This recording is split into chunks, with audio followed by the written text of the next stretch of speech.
What if I told you success is no longer earned, it is sold to the highest bidder?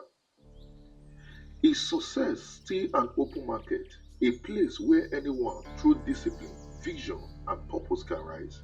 Or has it become a private auction for the powerful, quietly bought out, turned into a private system where the few decide who gets to rise and who stays buried no matter how hard they work? Think about that. They say, work hard and you will succeed. But looking at the industries today, nations, policies, and politics, we will understand that success is more about access, alignment, and control in this generation. The world now rewards noise over depth, compliance over conviction, and those with real greatness, real purpose are sidelined or silenced. They've turned captains into clowns, powerful minds reduced to performance, just to survive in a market that no longer honors truth.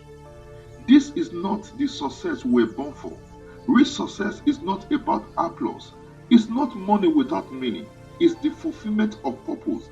It's the awakening of greatness within. So I ask again, is success still open to all? Or has it been sold off, repackaged to be resold? Only to those willing to stretch their soul to fit the system. This is not a cry of anger. This is a call for fairness, a plea to the seed planted by the genuine to be allowed to grow. Because when the corrupt grow and the incorrupt strings, society rots from the inside. Let's fix this together. I'm Efua, the Transformationalist. I'm here to renew minds, transform lives, and empower you greatly. Thank you. God bless you.